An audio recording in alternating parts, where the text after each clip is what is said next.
Tos nincak bagian ke-32 we carios nyambung judulna Cipanon Indung karangan Kileksa. Sabada Mang Jaya namatkeun bagian ke-31.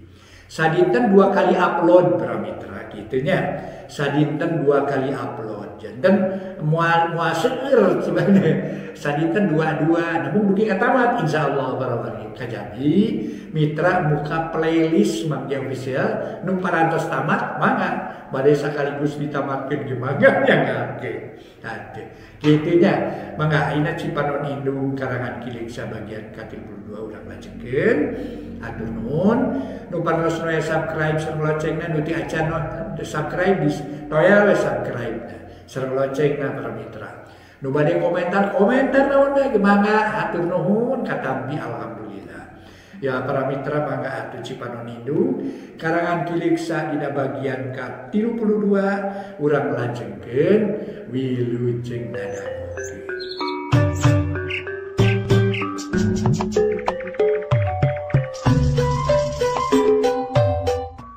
Para mitra kaum dangu, wilujeng tepang dangu deui sareng acara matuh dongeng enteng pang beberahmana.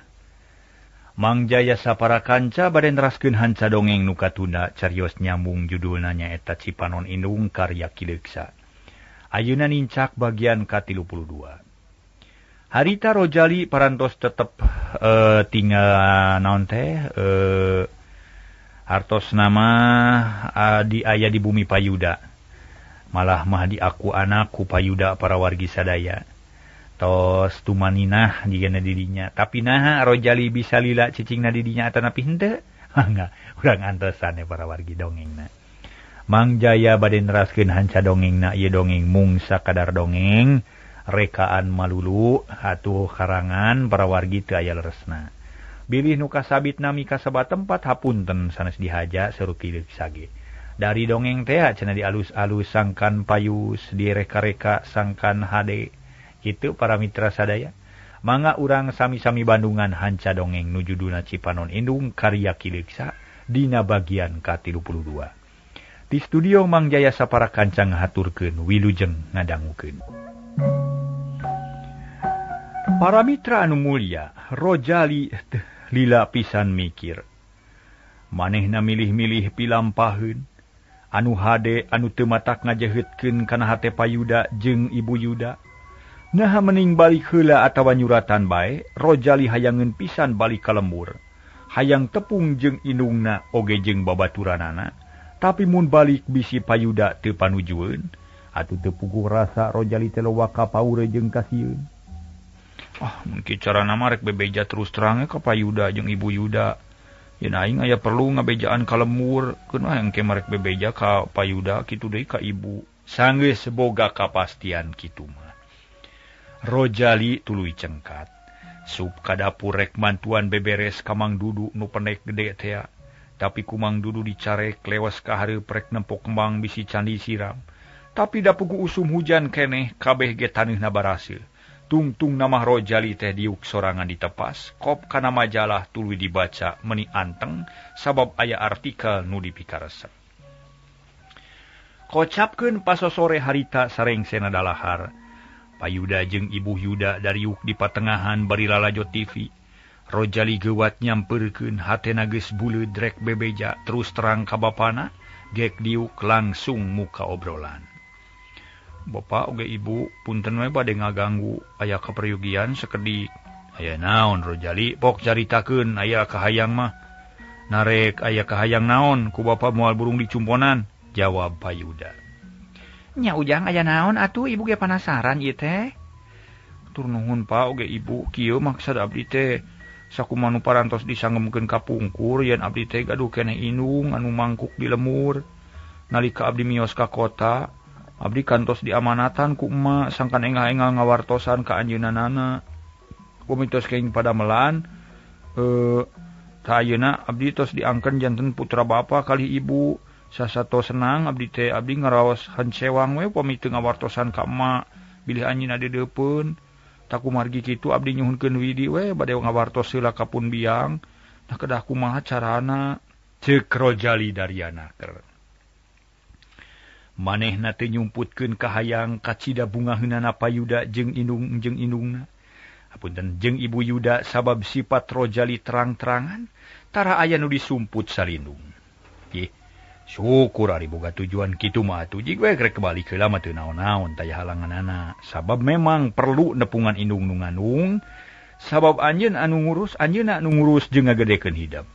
Tapi rek iraha ka dituna narek sorangan atawa hayang dianteur. Payuda ngidinan pisan. Kawidian mah enjing bade kalembur nanging teu kedah ngarepotkeun sawios bade sorangan we abdi ka ditu nya heuh atuh. Jig sorangan oge tapi kieu nya jangnya. Kade ulah lila teuing sabab bapa jeung ibu di dieu tangtu leungiteun. Kaduana ulah pohonya bawa ijazahnya. Ijazah sakola dasar sabab engke bakal butuh keur nuluykeun sakola. Atuh saterusna bejakeun ka indung ujang di lemur, ulah melang jeung hariwang, ulah cangcaya kitu. Datang tuh ku bapa di dieu baris diurus. Ujang teh kahareupna naon teh baris disakolahkeun, tapi engke mah ulah mineng ting balik sabab bakal ngaganggu kana pelajaran. Sing jongjon sakola ngarah jadi jelema pinter tah kitu ceuk Payuda mapatahan sangkan Rojali teu kajongjonan. Nya ujang kade ulah lila teuing di ditunya. Omat kudu buru-buru balik ka dieu, ujang sing inget ibu jeung bapa kacida tenangna. Hirup teh ayeuna teh sabab asa aya puguh belaaneun teu cuang cieung teuing. Nu matak mun ujang lila teh ibu sok melang ya bisa teu balik deui. Bu Yuda geus tamplok para mitra kanyaahna. Hariwangeun bisi Rojali teu datang deui, bisi matak haneueul. Sadaya piwojang apa sareng ibu ku abdi bade diestokeun pisan. Unyuk sumanga sadayana bage dilakonan ku abdi tangtos adi deui abdi ge. Tah bener kitu we nya. Syukur ari kaharti mah. Jiga tu beberes heula bisi rek moal oleh-oleh keur emah di lemur engke mawa ceuk Payuda mungkas babadamian. Geus kitu mah Rojali ka kamarna rek milihan pakaian bawaeun isukan. Hatena ngarasa bungah jeung lugina sabab daya halangan pikeun ngajalankeun niat. Kocapkeun isukna Rojali geus tarapti sarta geus amitan ka Payuda katut Ibu Yuda. Bra Rojali miang ningalkeun bumi Payuda, rek ngajugjug ka lemurna. Rojali ngarasa bungah ka bina-bina sabab balik ka lemur teh pakena ginding, awak ngalingsir duit boga sabab dibahanan ku Payuda. Teu kacatur di jalan para wargi. Urang kocapkeun geus tepi we. Hari tateh pasosore kirawan Citunggang gunung. Rojali anyog ka imahna tapi kacida ngarasa kaget. Lantaran buruan imah barala golodog bulukan ramat lancah meniranteng. Rojali ngahuleng molohok ka tepas nu kalotor. Astagfirullahalazim nakamana ari emak. Di imah nini kitu cika urang teang ka ditu gedig leumpang ngajugjug ka imah mausi. Disangka Nabi Sarmi mah cicing keneh dininina. Barang gok kanu dituju Rojali ngahuleng deui bae sabab didinya ge sarua ti iseun. Nakamana emaknya? Di mana cicingna atuh ayeuna teh? Na geus maot kitu? Mustahil mun geus maot teh mah. Ceuk Rojali tuluy ungah ka tepas. Gegeroan ka indungna bari gegedor kana panto. Tapi jempe taya nu nemalan nu kadenge ukur sora tongeret tukangeun imah. Hayam ricit disarada di imah tatangga. Kamana emak tetunya? Rempeyak brek Rojali diu. Sakujur awak karasa leuleus taya tangan pangawasa. Heran jeung haneueul ka bina-bina tadina mah geus atoh jeung gede hate. Rek nemongkeun kabungah ka indungna, tapi ayeuna indungna henteu kasampak ukur imah kosong nu teu bisa ditanya. Atuh Rojali cari nakdak hatena tagiwur teu puguh rasa. Dina awahing ku bingung-bingungna teu karasaeun waktu teh nyerelek bae. Dur-dur kadenge bedug magrib. Harita teh di masjid. Rojali ngarenya greuwas. Korejat nangtung kop kana kantong. Tuluy balik deui ka imah indungna. Kudu kamana tuh aing nini eueuh emak eueuh. Bapa teu puguh dungukna. Pahat ulalis aing teh meureun. Rojali leumpang muru ka imah Bisarmi. Sanggeus tepi tuluy ngakalan panto sugan beunang tetelah henteu hese. Kunci geus ruksak berai panto muka. Bus Rojali ka jero karasa di imah teh asa areungap. Jeung bau hapeuk kaleper aya lalai rek nyamer. Gurudug sora beurit lumpat di para. Kaayaan di imah mata keung jeung geueuman. Kawan tugas lila kosong. Rojali ngeteyep lalaunan ngadeuketan ka kamar indungna. bus kajero poek meni meredong Rojali keluar deui jajantungna ratu. Aing kudu nyenget damar di imah geus poek pisan. Kieu cara-cara nama aing cilaka moal tepung jeung nu jadi inung. Tapi kumaha ari jasa aing di mananya? Dibawa ku emak tawah henteu kitu. Rojali ngahuleng di tengah imah, pipikiran beuki kaweur teu puguh cabak. Untung keur kitu bet aya nu datang bangun rusuh horeng Pak RT nu tadi ngadenge beja ti barudak. Yen aya pamuda nu asup ka imah Bisarmi, Pak RT panasaran hayang ngabuktikeun ari gok teh tela bener. Rojali atoheun manehna gancang muru ka Pak RT. Nuhun ngasumping Pak RT ka mana ripun biang Pak RT? Rojali ngajanteng ditepas. Panon melong ka Pak RT nu di luar kene. Atuh meuni colohok Pak RT ge teu nyangka nu datang teh Rojali. Cat ungah bari nanya, panon teu boleh neuteup ka Rojali. Oh, ieu teh jang Rojali. Nuhun Pak RT ka mana pun biang, sareng nabu mimni kalotor kieu, Pak. Ujang. Indung Ujang teh geus lila pisan. Ini ti dieu teh nyarita mah cenah rek milarian pagawean cenah kitu. Rek neangan pagawean bari sakalian neangan ieu Ujang. Tapi nepi ka ayeuna teh can aya bejana, teuing kumaha nasibna. Duka ka mana leosna, tak kitu sanyana Majang. Hari Ujang kumaha atuh hasil? Pak RT merekpek ku pertanyaan. Hate kebeku kabeheran, ari Rojali kaci dari wasna, barang ngadenge yen indungna lunta ti imah. Ngetos lami Pak RT, kamana atunya pun biang teh? Idu kajang da teu terang mang oge. Yu atuh ayeuna mah, urang ka mang, urang ngobrol di ditu mesase. Anu karunya tuh, intang tuh Ujang teh capek, ari go ka imah we sasaha. Pak RT someahna keur karunyaeun ka Rojali. Pak RT abdi ge anu eul pisan duh. Margi teu di tepangan teh teu aya di bumi geuning di tepangan teh pun biang teh tapi Pak RT abdi teh peryogi milarian ijazah punten we nambut heula batres kedak. Mang ajang yuk urang pilarian jeung Mang. Di mana atuh nyimpenna ijazah teh? Dina lomari atawa naon? Pak RT hariwangeun bisi ijazah Rojali dibawa ku indungna. Kepungkur mah dina lomari, cobi urang pilarian ayeuna. Rojali jeung Pak RT arasup ka kamar keur nyaangan cukup ku batre. Kabeneran lomari henteu hese dibuka tuluy Rojali neangan bandana nu kawilang gede hargana. Gorehel teh kapanggih meuni geus bulukan lenyap dina hatena. Nyelap dina hanahmalan pangluhurna katuruban kertas nu geus rawing.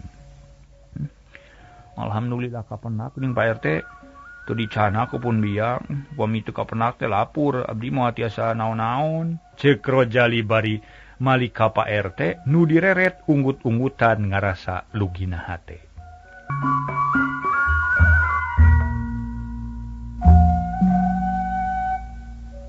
Para mitra kaum dangu geus kitu mah teu loba carita deui. Rojali diajak ka imah ku Pak RT, tuluy arinit beri ngagidig, teu lila geus datang kanu dijuju. Sup ka jero imah Pak RT ngabejaan kanu jadi pamajikanana, sangka nyadiakeun sangu jeung deungeuna keur nyuguhan Rojali. Rojali nyelang heula ka cai sanggeus tarap tingariung di tengah imah ngajemprak sila bari ngahareupan susuguh nu disayagikeun ku Ibu RT. Tah Ujang ayeuna mah geus rine, geus tumanina pikeun ngobrol cing terangkeun ka Mang. Nah kumaha kaayaan Ujang teh atuh? Na geus hasil neangan pagawean teh? Kana naon usaha di kota? Pak RT ngamimitian muka obrolan panasaran hayang nyaho kana lalakon Rojali. Ieu Pak RT abdi teh sanes teu emut ka lemur, sanes teu melangka emah nanging salami aya di kota teh abdi sangsara Pak RT. Rupi-rupi katunggaraan kaalaman kawitna abdi teh tos saep harepan teu aya sumanget kanggo midamel hiji pada melanu mangfaat. Margi ngajal minu disuunkeun tulung teu aya nu maparin padamelan. Peda abdi budak keneh panginten akhirna mah abdi init nutulkeun indung suku. Geus teu malire kana kaayaan diri, teu mikirkeun hayang balik ka lemur abdi teh. Nya anyog ka kota Bandung di dinya asa tiasa manggih kahirupan nu rada meueusan. Abdi tiasa jadi tukang nyemir sapatu di terminal atau napi stasiun. Salajengna abdi aya milik diampihan ku hiji kulawarga di kota. Digawekeun sagawe-gawe nurutkeun kamampuhan abdi. Lain aya kasempetan kanggo nepangan pun biang. Nanging kalah katos teu aya geuning pun biang teh, ceuk Rojali bari ngaliba.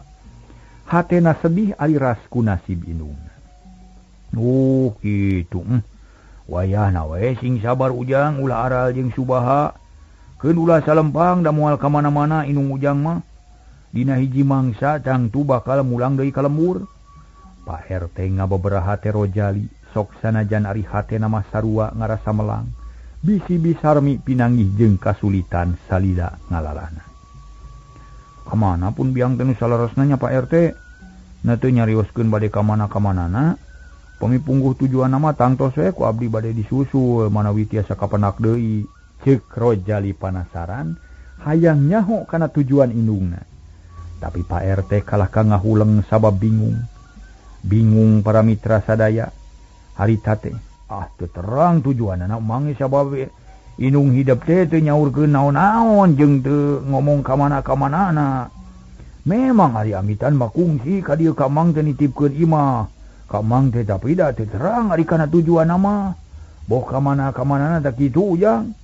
Nyakal ka mana tuh matenya. Nu ngobrol teu kaur maju.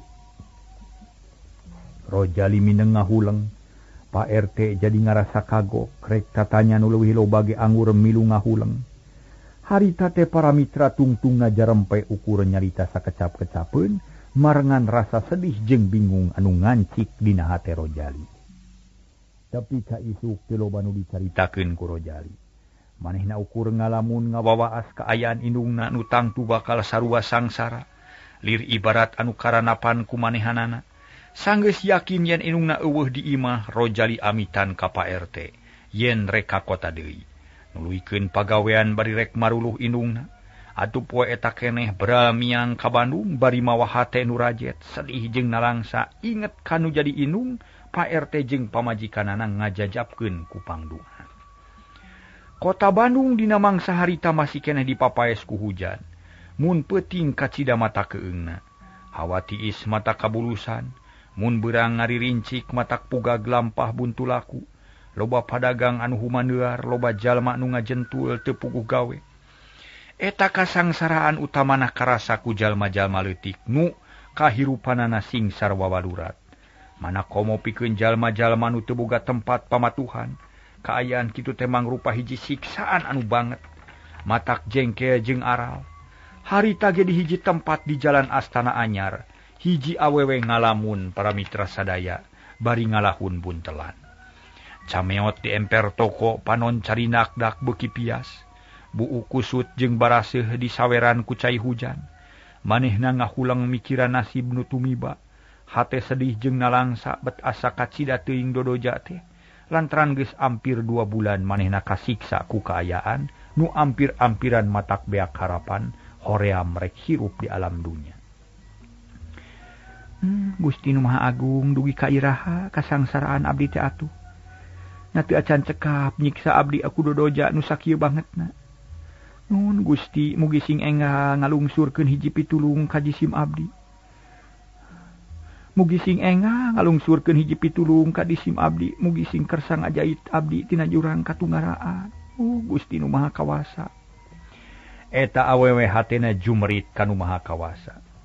Muntang tulung kanu Maha Kawasa sangkan dirina dibebaskeun tina kahirupan anu singsar wawalurat. Tapi kaayaan tetep kitu matak sedih jeung nalangsa. Jalma-jalma anu lalar riwat taya nu malire ka manehanana. Boro-boro nanyakeun kasusahna atawa nanyakeun kaayaan dirina. Nareret ge henteu ari sabab masing-masing jalma boga kasusah sewang-sewangan, masing-masing boga urusan sorangan. Ya Allah, ya Robi, di mana aripun anak? Iraha bade ditepangkeun sareng abdi. Duh, Gusti abdi teh parantos teu kiat upami bade disangsara kieu mah. Punut we atuh diri abdi teh. Taya hartosna hirup kalunta-lunta teu puguh nu dibelaan. Ka mana aripun anak? Eta jalma sasamat deui kanu Maha Kawasa bari nyebut-nyebut anakna. Dina nyaritakeun deukeut-deukeut kana aral, manehna bener-bener teu kuat nanangan kasangsaraan hirup. Lantaran batin nyeri awak ruksak pake rudin dahar kurang, sakapeung bisa kacumponan eusi peujitna mun manehna kuat neken perasaan. Walat jajaluk menta sidekah ti jalma-jalma nu lalar liwat, tapi lolobana mah ukur matak nambahan sedih jeung peurih. Sabab teu kurang-kurang nu ngaluarkeun omongan pika nyerieun. Boro-boro mere sidekah ngomong oge jorok matak nyentuh kana angen. Lain sakali dua nu kaalaman ku eta awewe. Saha eta awewe teh para mitra tayalian Iwati Bisarmi nu hirupna katalangsara di kota. Dina raraga neangan anakna. Bari neangan pagawean tapi nasibna teh nu goreng. Ngajadikeun dirina hiji jalma nu kacidaripuhna. Sabab segala rupa rencana jeung kahayang taya nu ngawujud, akhirna jadi sangsara jajaluk di kota Bandung, hirup teu aya hargana.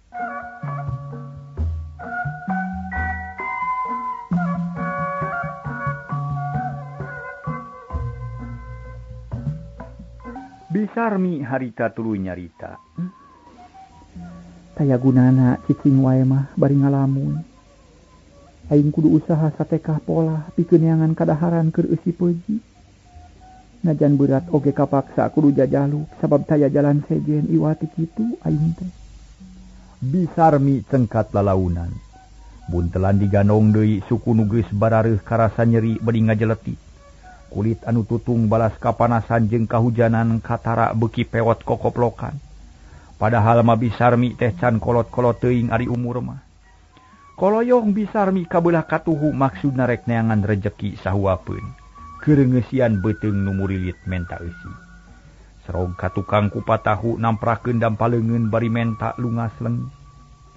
Persaben we nini boro-boro keur mere batur atuh kuring ge butuh keneh duit ieu teh. Dagang keur tiis kieu rupa-rupa we gogoda teh nya. Ceuk hiji awewe bari baeud. Nuna piring rada dibantingkeun atuh menit trong-trang jiga nu amek-amekan.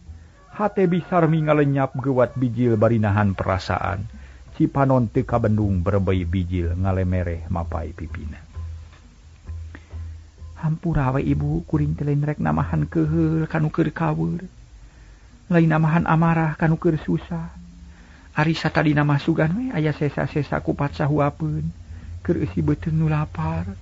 Ceuk gerentes hate Bisarmi. Bari tuluy rarat reret susuganan aya nu dagang dahareun. Leumpang rumangieung suku katuhu ingkud-ingkudan kamari kadupak beca di parapatan 5. Hujan tuluy miripis nu laleumpang dina trotoar bangun rarusuh, pating garidi gagancangan.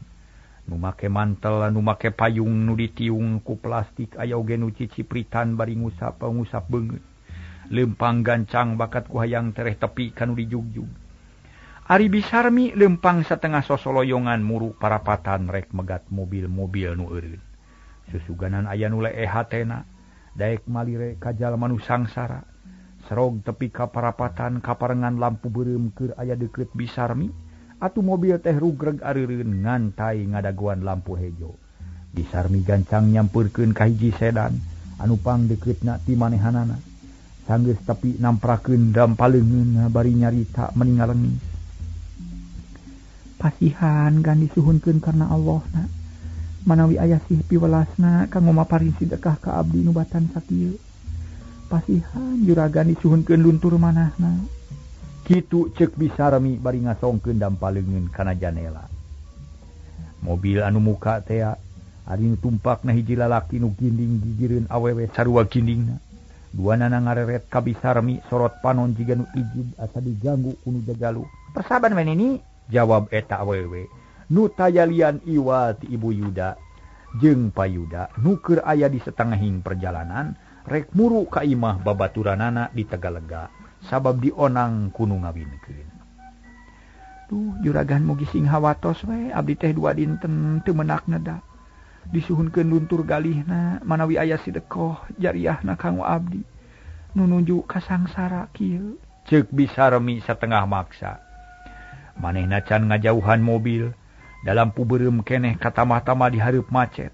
Atuh Bu Suhami jeung Payuda keheuleun sabab asa dipaksa ku nu baramaen. Moal rek mere, usaha tuh ari hayang dahar mah. Piraku rek ngandalkeun jajaluk wae. Kuring ge bisa kieu meunang usaha ieu teh. Boga awak jag-jag mah keur naon make jajaluk digawe atuh da teu kurang-kurang pigawean mah.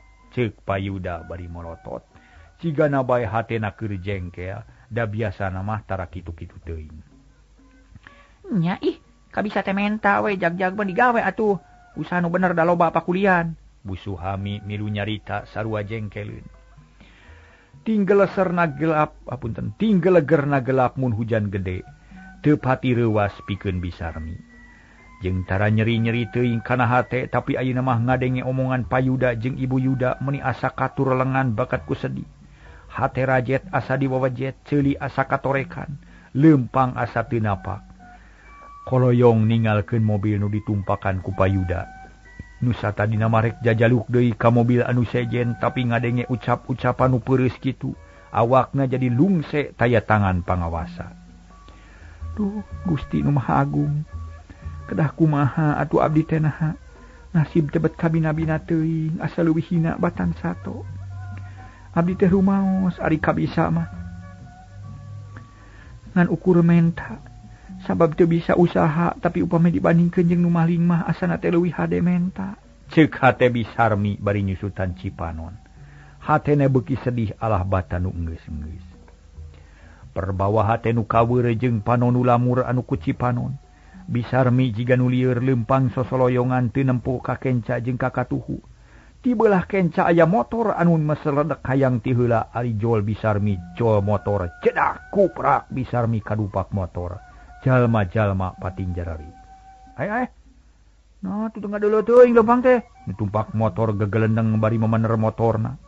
Nu nyang kere kana kamalir Bisarmi teu nemalan. Manehna ngagoler deukeut trotoar ping-pingna karasa nyeri, sirah lieur asa ngubeng. Tungtungna les teu inget di bumi alam kapayahan bakat ku nyeri jeung reuwas. Mangkaning awak leuleus kurang dahar jabatas manggih ka nyeriat. Para mitra kaum dangu. Jalma-jalma ribut harita teh para mitra. Bisarmi parinte pada benalungan, dipangku sarta dipindahkeun kana emper toko nu teu kahujanan. Bisarmi ngagoler teu empes-empes buntelan ngagoler keneh sisi jalan, untung aya budak nu hideng mang nyokotkeun. Sok dituna gijireunana Bisarmi pada ngariung sakedeung. Geus kitu mah pating laleos deui nuluikeun tujuanna masing-masing. Kocapkeun Payuda jeung Ibu Yuda nempo kajadian kitu teh meuni ngajenghok bakat ku reuwas. Sajongjongan molohok bengong ka Bisarmi nu ngagoler dina trotoar hareupeun toko. Hate Payuda ngarasa dosa sabab ieu tas nyarekan nu baramae. Bubu. Nu bieu baramae teh katabrak motor tuh. Sigana mah hatena kaweur sabab tas digeleneng ku urang digeleneng. Kumun geus kieu nya na perlu turun heula atawa henteu? Ceuk Payuda bari ngareret ka Bu Suhami. Perlu atuh ari kieu mah tapi urang pan kaburu-muru waktu apana-apana. Bisi telah teuing datang ke tempat onangan mangkani jalan macet ieu teh. Keur kitu sorak klakson mobil disada di tukang. Mani rame mata katorekan Payuda ngarenjag barang red ka hareup lampu geus hejo. Atuh teu nolih kana naon-naon geleser sedan maju tuluy ninggalkeun parapatan. Ngajugjug ka Tegalega nu tadina rek nyampeurkeun ka Bisarmi teh jadi henteu. Kalah kajongjonan ku ngajalankeun mobil dina kaayaan macet. Bu Suhami teu loba mikir kajadian nu tumiba ka Bisarmi dianggap kajadian nu lumrah.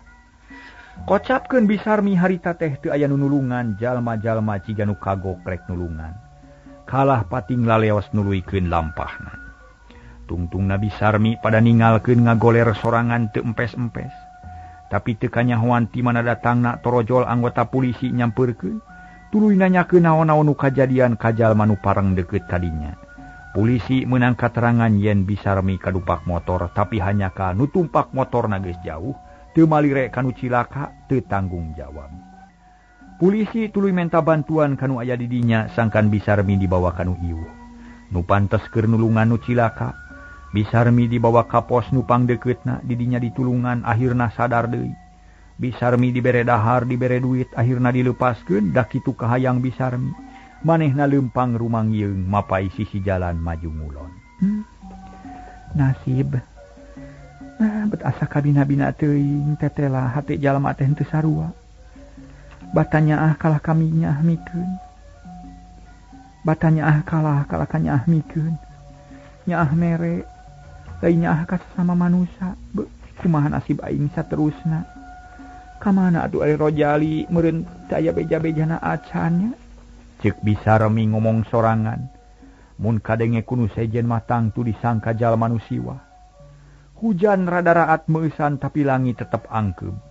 Pihujaneun masih keneh ngagarayot kawas nu taya beakna. Harita Bisarmi tuluy leumpang sakaparan-paran teu puguh anu dijugjug. Sakadar nuturkeun inung suku. hate Bisarmi aya keneh harepan yen dina hal dina hiji mangsa mah manehna bakal ditepungkeun jeung anakna ku pangeran. Nu matak tuluy-tuluyan leumpang ngider kota Bandung susuganan aya milik Pasaranog jeung nu jadi anakna. Para mitra anu mulia nu sami-sami ngadangukeun ieu dongeng, urang cag tunda heula carita lalampahan Bisarmi nu keur nanangan kasangsara anu banget. Urang teuneun dihaneuleum sieum, urang tunda dihanyuang siang paragi nyokot ningalkeun. Ayeuna urang malikan deui ka tukang nyaritakeun karta nu geus ngahiji jeung Ki Jaladri jadi bajo laut di Laut Jawa. Disaprak tepung jeung Ki Jaladri, karta jadi tambah pangalaman, tambah pangaweruh sarta jiwana geus beda pisan jeung bareto pangaruh heurasna kahirupan laut. Lamun ngomong teu bisa lalaunan, sabab geus tuman pating gorowok heuras genggerong. Mun teu kitu sorana moal kadenge ku batur lantaran kasilap ku ngaguruhna sora ombak atawa mesin kapal. Karta kapapancenan jadi juru masak, bari diajar saeutik-eutikeun kana tata cara ngabajo kapal dagang.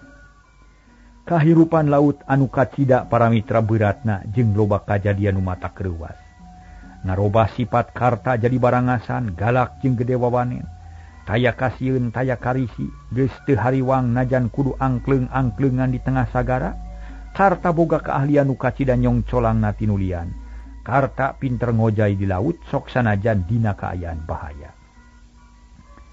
Dina hiji mangsa karta diajak balayar tengah peuting. Rek megat kapal dagang di Selat Malaka nu rek ka Tanjung Priuk.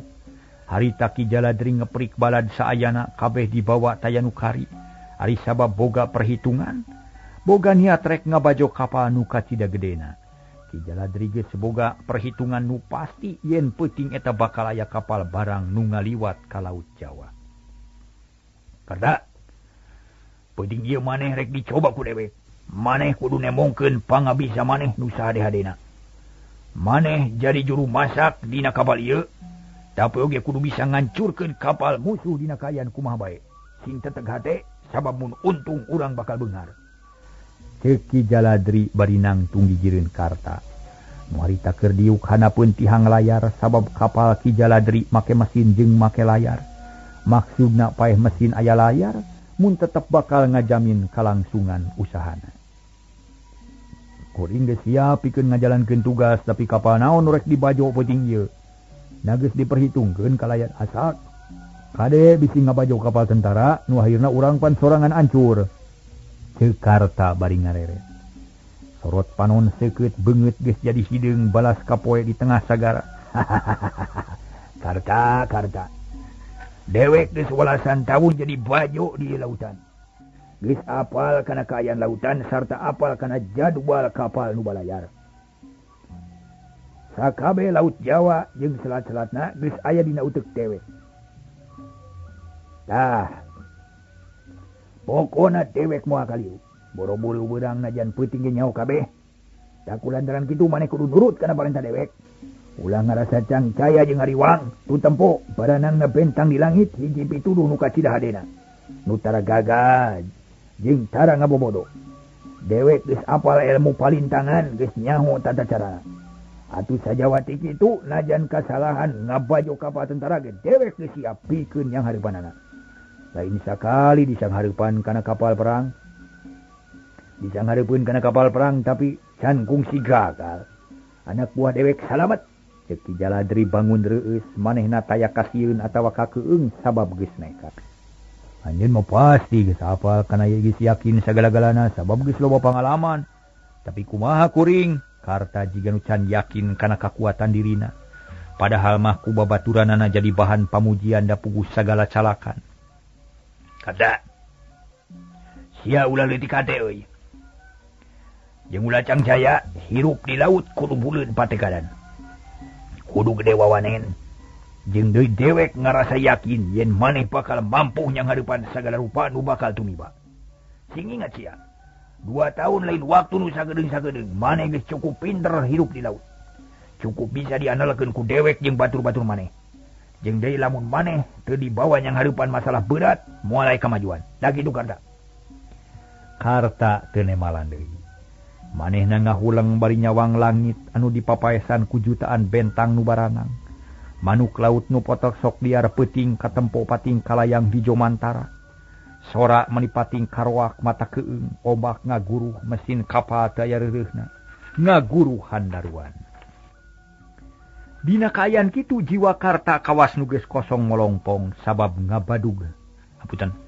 Sabab ngan bagugna wungkul nu disang hareupan ku Ki Jaladri teh. Da sukma jeung pikiran mah kumalayang kanu anggang inget ka anak jeung pamajikan. Nucan aya laratanana. Malah ayeuna beuki ipis harepan kana bisa tepung teh lantaran geus lila angkleung-angkleungan di tengah sagara. Leuheung mun bisa bebas nincak darat, da ieu ge balayar teh di tengah peuting. Bisi kapanggih ku polisi laut. Karta ngarasa seungah sabab manehna bakal leuwih goreng jeung jahat. Sabab sapopoena babarengan jeung bajag-bajag laut anu garalak. Karta hayang ngarobah kalakuan tapi lingkungan teu ngidinan. Karta bebas tina panyara leupas tina udagan wajib tapi jiwana dikerem. Teu bisa bebas sakumaha umumna jalma nu dikungkung ku aturan Ki Jaladri. Karta, kunaon sia ngaulang we ha? Nah teu ngadenge kana omongan dewek. Keur mikiran naon sia jiga nu kosong pikiran teh euy. Ki Jaladri ngagebah nu ngalamun. Karta mending ngarenjag tuluy ngareret ka Ki Jaladri. Breh tukangeun aya duaan anu ngajanteng pakean nu hideung tambah serem. Bedog nyelap dina cangkeng namahan ketir. Karta rumenghap bari bangun eungap. Jajantung ngadak-ngadak jadi ratu kacipta keneh. Ku Karta basa manehna ngajejak hiji jalma tina kapal nu dibajo ku Ki Jaladri. Harita eta jalma ngagujubar ka laut teu temong deui taksiran mah tuluy ngalelep di samar laut. Waktos na para mitra. Duh.